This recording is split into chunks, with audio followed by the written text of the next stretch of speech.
Hello friends, ये book आपके इग्नू की है। BPSC 134 चैप्टर नंबर 9 शीत युद्ध का अंत और इसका अंतर्राष्ट्रीय संबंधों पर प्रभाव। इसके अंदर हम बात करेंगे शीत युद्ध के अंत की और इंटरनेशनल रिलेशनशिप की।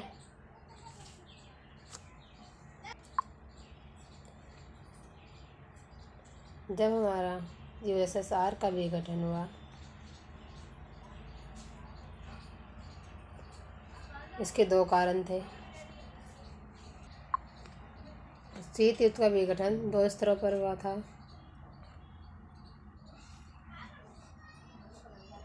पहला घरेलू, दूसरा बाहरी।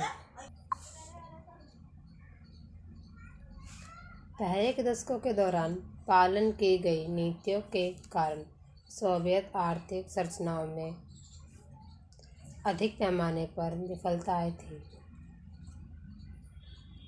उपभोक्ता सामान और कृषि उत्पादन के मांग और आपूर्ति में भारी गिरावट थी।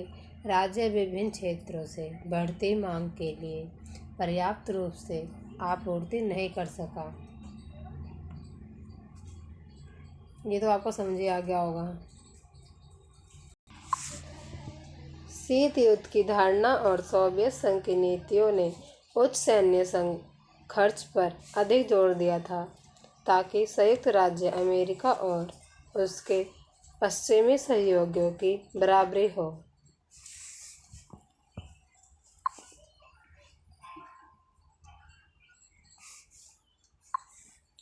इसके सकल घरेलू उत्पाद का लगभग 40 से 50% राष्ट्र और सहयोगी देशों की सैन्य रक्षा पर खर्च किया गया था।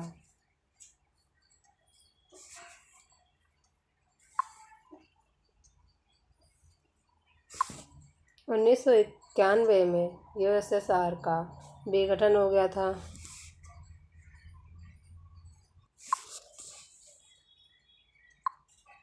बर्लिन की दीवार का गिरना और जर्मनी का एकीकरण।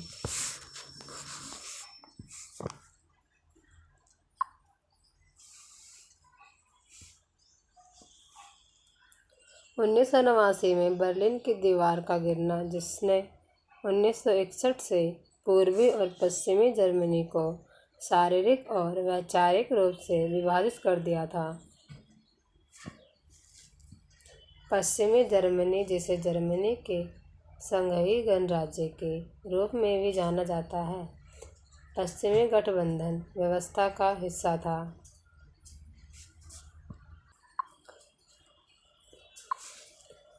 1989 में चुनाव ने कम्युनिस्ट पार्टियों को हराया और हंगरी में राजनीतिक और आर्थिक सुधार हुए, जिसने पड़ोसी ऑस्ट्रेलिया के साथ अपनी सीमाएं खोल दी। 1991 में USSR के पतन के बाद 15 स्वतंत्र देशों का गठन हुआ।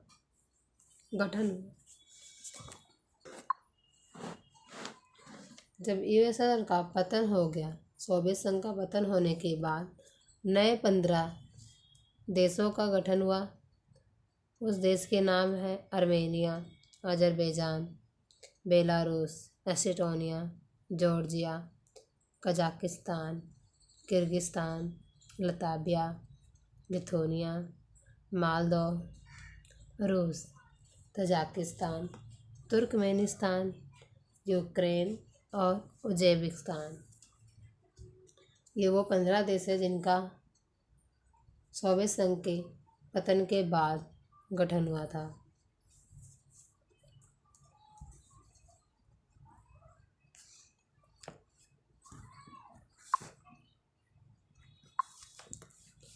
उन्नीस सौ 93 में चेकोस्लोवाकिया को स्वतंत्र राष्ट्र के रूप में चेक गणराज्य और स्लोवाकिया बनने के लिए भंग कर दिया।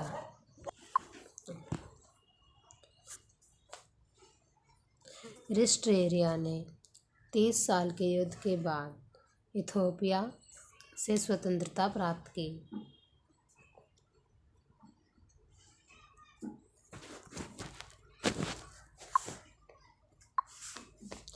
2002 में पूर्वी तिमोर इंडोनेशिया से स्वतंत्र हो गया।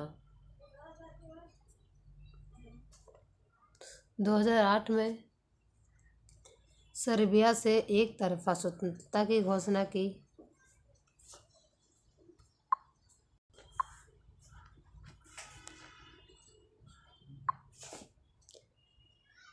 2011 में दक्षिण सूडान ने शांतिपूर्वक सूडान से एक जनमत संग्रह के बाद पृथक किया।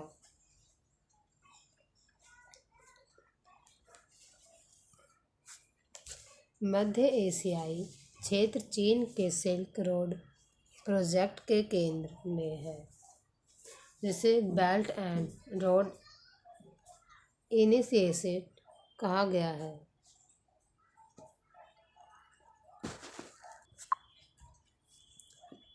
चीन का यूरोप के साथ जोड़ने के लिए बुनियादी ढांचा बनाने की एक विशाल परियोजना। अब हम बात करने जा रहे हैं आर्थिक अंतर्निर्भरता का गहरा होना।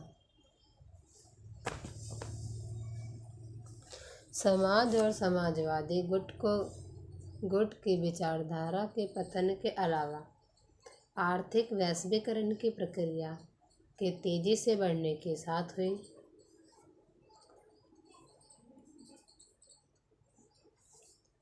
इन विकासों के परिणाम स्वरूप वैश्विक गांव नामक एक नई अवधारणा का उदय हुआ।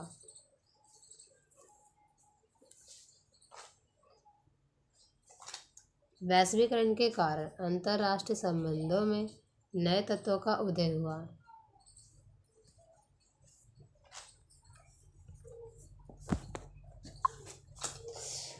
उत्तर शीत युद्ध काल की विशेषताएं।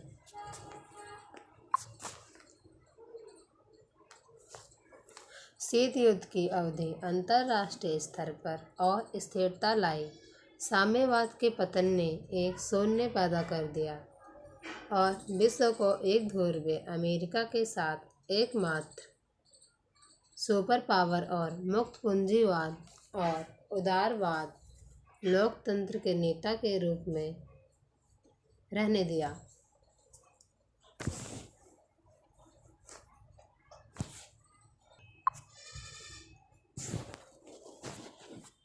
कुछ देशों ने जिन्होंने आर्थिक विकास प्राप्त करने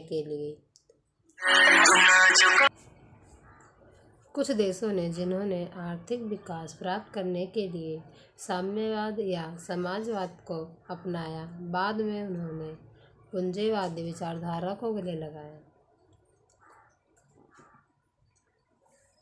स्वतंत्रता और अधिकार दोनों का समर्थन राजनीतिक संस्थानों द्वारा किया जाना है, जो मूल